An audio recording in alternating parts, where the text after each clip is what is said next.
How's everybody doing today? Surviving the heat? Okay. Um, I am delighted. Obviously, we're in a moment. There's a thing called AI, if you've heard of it. And it's one of those, I don't know, once in a couple decade tectonic shifts. And I am delighted that I'm joined by two women leaders in the space, Kelly Mahoney and Amy Thorne. So Kelly is the CMO of Ulta Beauty, which is the largest specialty beauty retailer, and she's one of the architects of Ulta Beauty's reward loyalty program, which accounts for over 95% of the sales of the company. And if you're a woman or have any women in your family, I'm sure you have spent quite a lot of money at Ulta. So welcome to Kelly. And Amy Thorne is the Chief Performance Officer at Dentsu Creative. She's spent more than 20 years applying analytics, performance metrics to creative and driving results across all kinds of industries, including nonprofits, insurance, retail, and other sectors. Welcome to both of you. All right, so I feel like in this new technology, every new technology has its own journey of adoption. And it would be great to hear how you both got started. I mean, tell us what piqued your interest, if there were challenges, if you had concerns getting started. But why don't we start with you, Kelly? Well, sure. And thanks so much for having me here. So Kelly Mahoney, CMO of Ulta Beauty, and part of my ascension to CMO, and I've only been CMO for 100 days, so this is quite a way to start, right? But I've been with the company for 10 years, so I know the company really, really well. And my rise is really through loyalty program and retention marketing. So the whole data and personalization sort of natural to me. And I think it's really great because you don't hear about this profile in the CMO ranks every single day. But to your point, just coming from a place of data is really important, and data can drive your business in marketing too. We started with our loyalty program, and our loyalty program is just about 10 years old, and it is 45 million members strong. And in the U.S., that's a lot of people in your database, and those are active. Like there's far more people that are in that database that are not necessarily active. And like you said, Hannah, 95% of all of our sales are coming from members. So we're just sitting on a mountain of first-party data. So when you ask about the journey, the first thing we did 7 years ago is we said, all right, we have all this data. Secretly, we were really using it other than knowing who the guest was and attaching a transaction to them. We've really got to tend to the data foundation. And that was tough, but we spent a lot of time just thinking about where are we going to house this data? How's the data going to be able to be accessible? Things were evolving really quickly. The cloud happened, but that's really the first step in the journey. More recently, last year, we partnered with Adobe because the world kept changing right out from underneath our feet in this space. Just when we thought we had it, and we were like, oh yeah, we're going to connect the data to this platform, our old CRM platform, and then we're going to be able to link it to the channels, and voila, we'll be able to automate the journey. Something called a CDP came along. And they're like, we never heard about that before.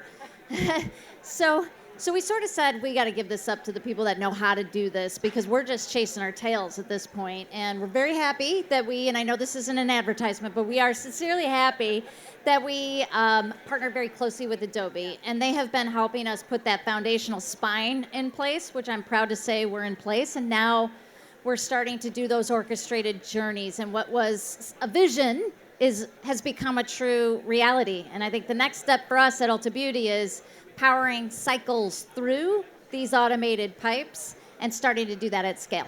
You and I have talked about this, which is you spent time to lay the pipes, right? The MarTech pipes. We got to get those in order, hook up the data, the CDP. And once you had the pipes, you realized, I don't have enough content. And that's where we started talking about generative AI.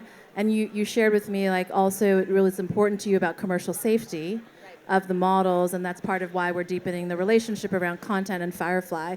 So you're a great partner too, and I think it's an interesting evolution of that journey. Amy, how about you?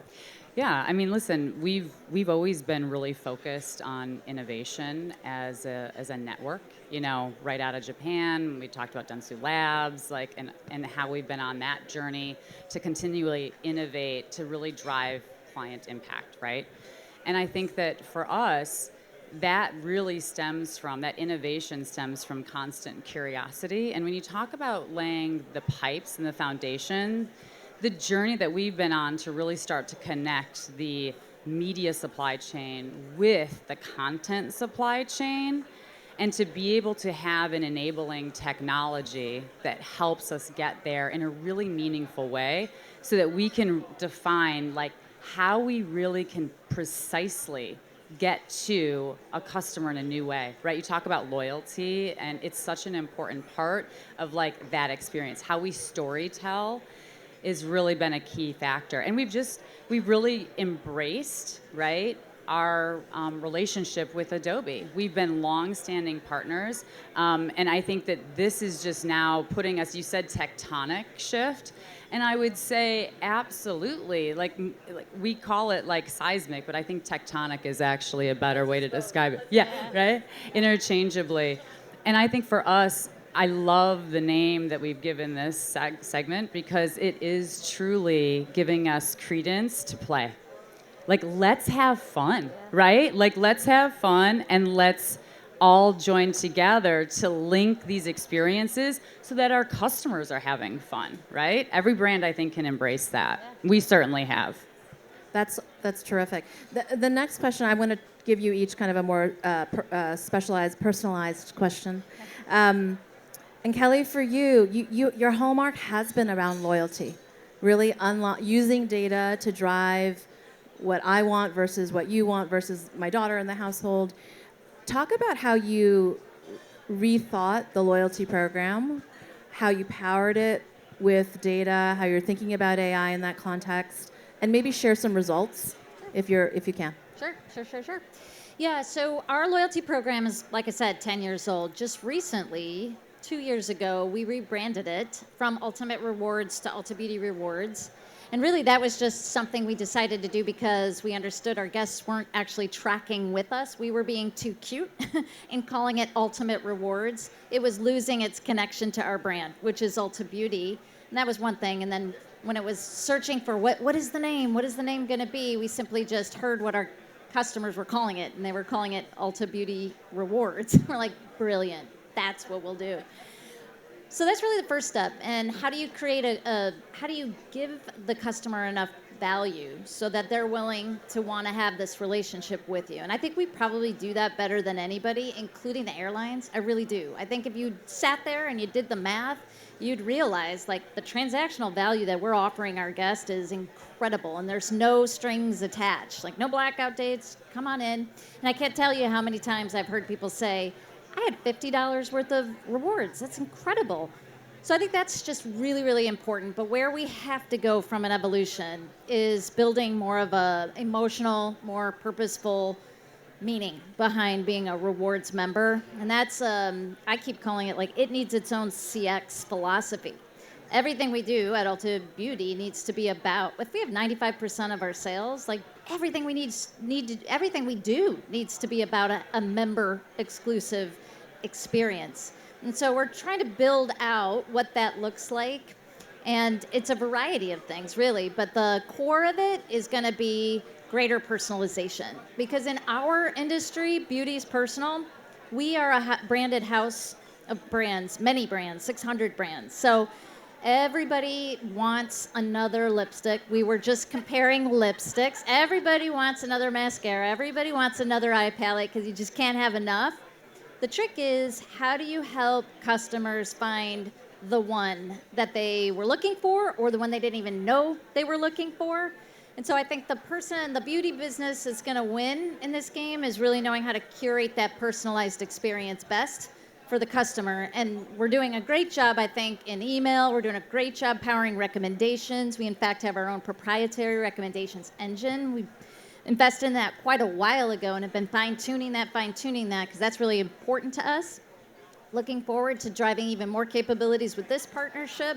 But like I said, it's really how do you infuse those personalized experiences? Because ultimately, what we're looking for is the guest to say, wow, you can buy beauty anywhere. And now people are buying beauty online quite a bit. That was something we didn't think was going to happen not too long ago. And so we really got to be on the forefront of that personalized, curated, we know you better than you know you. Yeah, we've talked about how like the dirty secret on personalization is we don't really segment you to n=1. We've just have these like kind of large segments that we put you in, and you've shared like, wouldn't it be great if our 21 days of beauty could be hyper personalized Yeah. to your loyalty level? Yeah, and you asked about results. Great. I'll go back to our recommendations platform on that. And you're right, 21 Days of Beauty is one of our most amazing tentpole events. We do it 2 times a year. It's a sale at the end of the day, but it's our beauty's biggest event sale. And what we're trying to do there is we're trying to not only drive a visit and a transaction, but obviously drive the base, our core. When you're in there to get something on promotion, you're also getting 2 other items that are on full sale. But how do you do that when the draw is the 50% on that one item? How do you make sure that you have the complementary items right by your side? Whether you're looking to shop and browsing ahead of time, many people do actually. That's where they're doing it. They're actually bringing their phones inside our stores and they're looking at it. So it's really important we're teeing that experience up. Something I think we need to get better at, and we haven't quite ventured into this space at scale, is powering up our associates, the humans that are having the conversation with each of our guests, and really getting over like how do we AI enable our humans to be able to have a really rich, curated discovery experience with our guests. And this may be the only AI panel where the guests are comparing lipstick and lip gloss prior to Yes. this, colors and choices. Fantastic color. Yes. And Amy, for you, so yes, Dentsu Creative, really an early adopter, leaning in, trying to understand the AI, being a great partner to us, not without its challenges. So talk to us about how you adopted it, and maybe give some specific client examples, if you can, on getting the clients on board too. Absolutely. I mean, for us, the idea and the opportunity to actually connect the experiences like you're talking about and get to that precision, the technology had to be there as well. And as early beta testers, thank you for letting us be curious in that kind of new world. It didn't come without fear in, like, what does this really mean? It profoundly changes as we think about how we create and how we are actually enabling a new level of curiosity. And I think that's what really catapulted us further into being able to identify what was working within the product set and having that really close partnership with all of you at Adobe to have an open dialogue about where we could start to see improvements and having that really tight, trusted feedback loop with your tech partner is such a, I think, key step in actually getting on your own journey, right? I also think that one of the things that it's allowed us to do is act as our own customer zero for you. Because not only are we great tech partners, but we're also, from an AOR perspective, actually bringing the creative to life. And actually, if you look around here, you'll see the manifestation of that kind of work, that curiosity and that play that, honestly, Firefly is just supercharging. Imagine, what you can do to really start to ignite inspiration.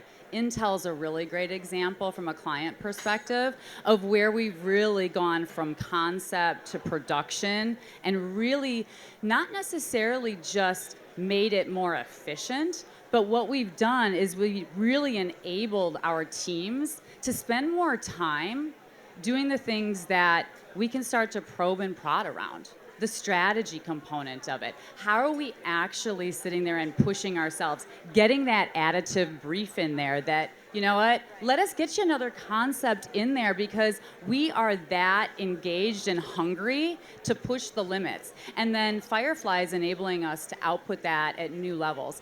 And then, of course, I have to mention Adobe. in terms of the creative work because it is amazing. And I think that the MLB partnership is a really great one. Start to imagine the kind of component parts, right, that make up an ad that anybody is getting. How those component parts are imagined, right? Imagine a baseball in a different format.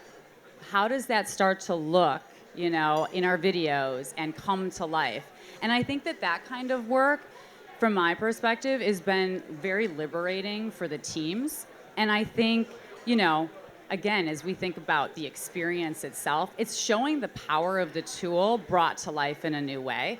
And being able to kind of constantly, refine, but also to take and let our creatives just, be unleashed in a new way. I think that's some of the best stuff that we can expect as creators right now. One somewhat scary stat that was shared with me from a survey is that a third of creative time is spent on creative. 2/3 of a creative time is spent on other work, drudgery, right? Yeah. And one thing that you said was you could do more briefs. You could probably riff on more concepts for clients. That's right. And that's incredible. That's incredible. Yeah, no, I mean, if you look at the body of work and, again, going back to kind of, what we would look at from the kind of concept all the way to how we unleash it into the world, we see the variations and, things that we would have done like 3D modeling kind of like experiences that are really jumping off the page at you. They would have, required, a lot more people on the ground. It would have created a different set of skills that you were required to have. And I think that that's what's so fascinating about this moment that we're in, right? Because all of a sudden we're looking at where are, copywriters, we're learning from designers because now they're empowered with a new tool. And I think the same goes on both sides where, we've got designers now curious about, well, show me how I can actually write my own copy in a way. So there's this hybridization or cross-pollination that's really happening, and it's very organic. One of our young lions actually came up to me the other day and was telling me how they're really working together. Her and her design partner are really working with each other on their specific, AI programs. Firefly being one of those, where it's like now I can actually take my prompts, take those words that I know, and create something visual. It's amazing. That's a great segue into the question of how our roles as creatives, as marketers, change because of this. There's a little pushback that says AI is going to take my job, right? Or the role of creativity goes down. I'd love to hear your perspective on how do you keep craft at the center? How do roles change? Skills change? Kelly, maybe you start. Yeah. So right now where we're at, and you had mentioned this, is sort of got that data foundation layer. We've laid the pipes, and we're running journeys, but we don't have enough content, to Hannah's point. So we're building out our content supply chain, and we're going to be leveraging things like Firefly. And I love what you said about play, because right now, to sort of get our creative team more comfortable, because there is a bit of resistance, we've just given them access to the tools and said, have at it. Just have a little fun, no expectations. We're not asking you to do anything with this, at least not right now. But in the background, we are building out a change management process to start to institute or adopt these technologies. But with that comes new roles. Like we've talked about having content librarians. And so people's roles may shift.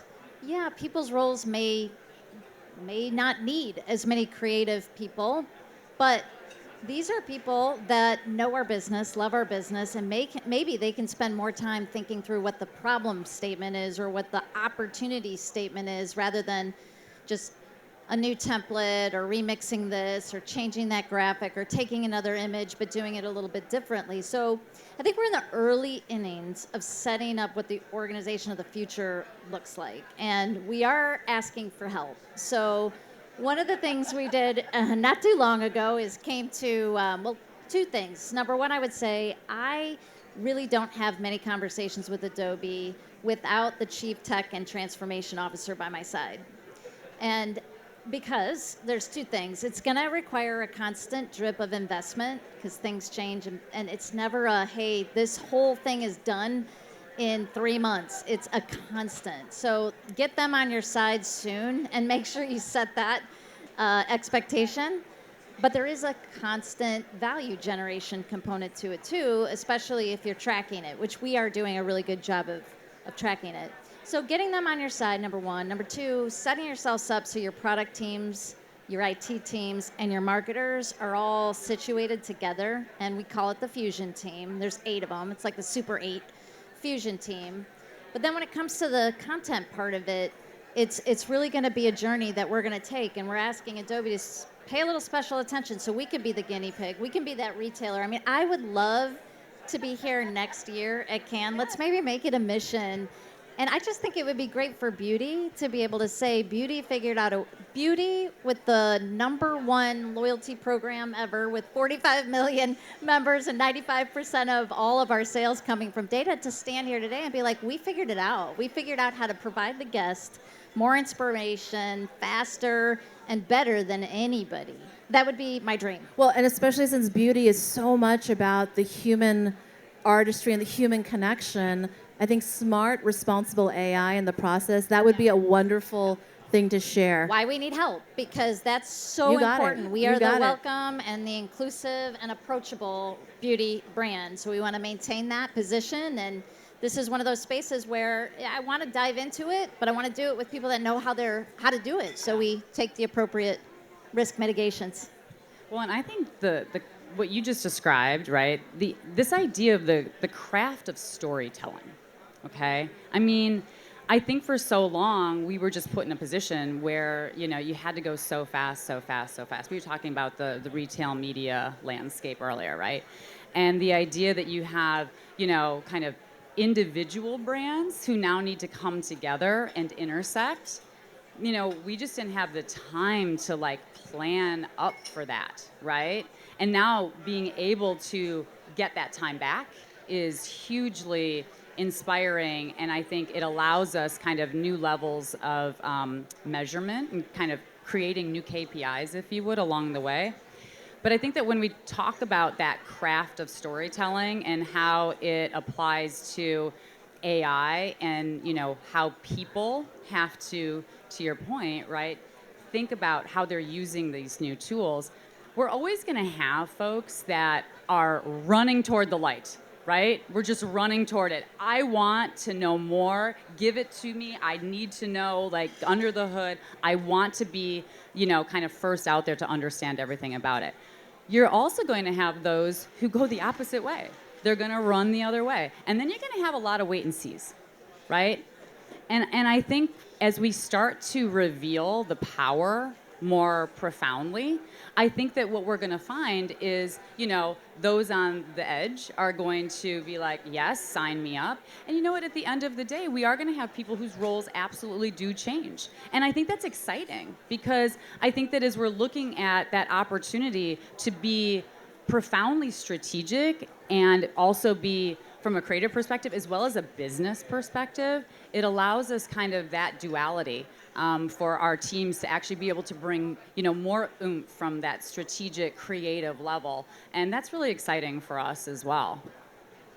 I think of history as patterns also, because we're so early, and you've both said play and you've both said fear. I mean, this is where we are, right, with new technology.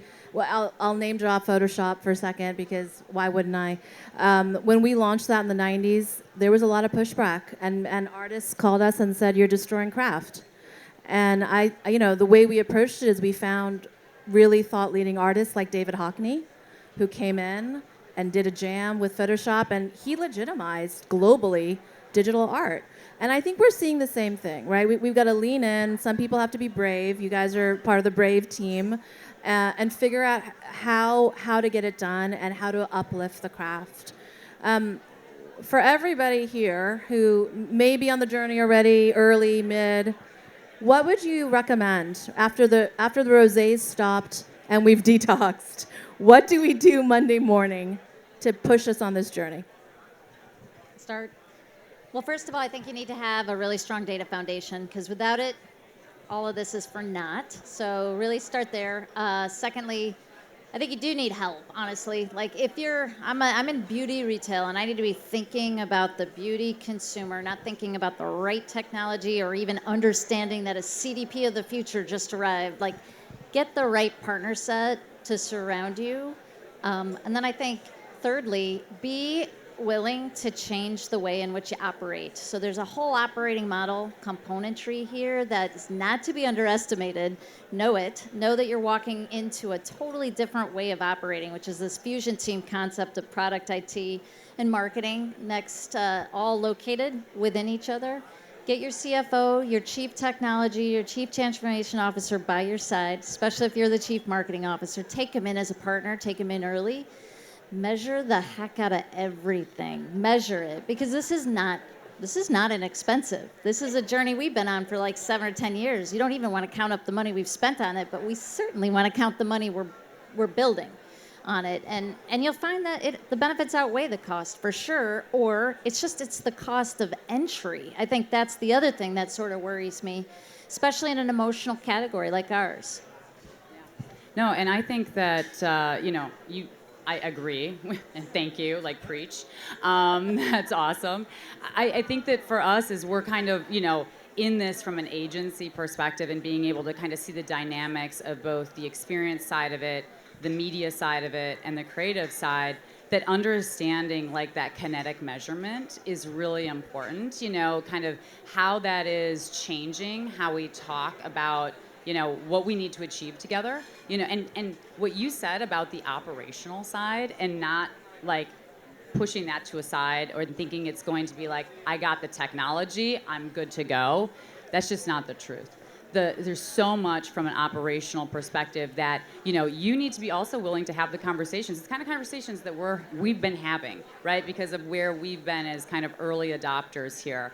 And I think that those conversations, have to be very honest, but I would actually say, poise it as an imagine.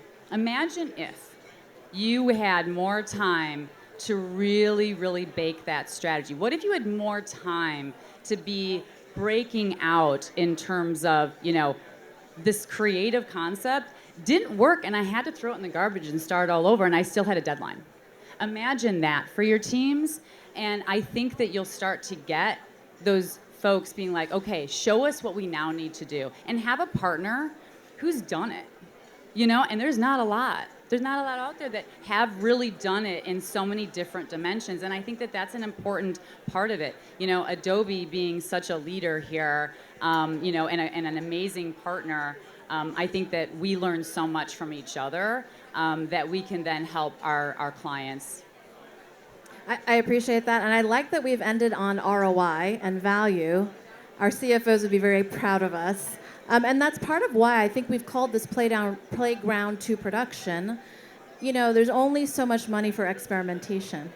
So we've got to show that there's real value, and this is the year to do it. So I encourage everyone to figure out that one use case that's going to drive breakout value, whether it's loyalty for you or something different for Intel, and just lean into that. And, run some experiments, but shut them down if they're not working and scale the ones that are.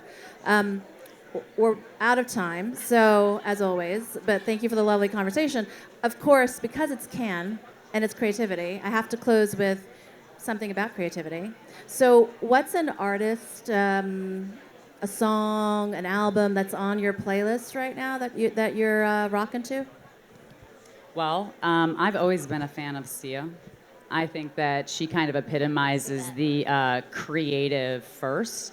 And, from a brand perspective, that's always been kind of, I think, a priority, but second fiddle to her music, right?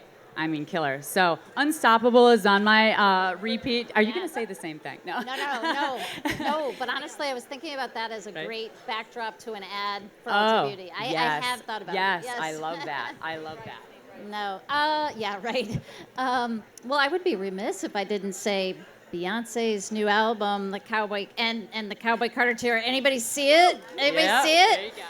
Well, if you saw it, then you might have seen that we sponsored the tour, but we sponsored it in a really cool way. We sponsored it through the influencer community and generating the looks for each of the different cities. So if you haven't seen it, check it out. And Yeah, I'll thank round you. out with my daughter would be very embarrassed, but I kind of like K-pop right now. So I do Yeah. like the new mashup between Dua Lipa and Jenny called Handlebars. That's on kind of a repeat on my mix. Check that one out. Okay, thank you to our great panelists. Thank you to hosting us. Have a great day.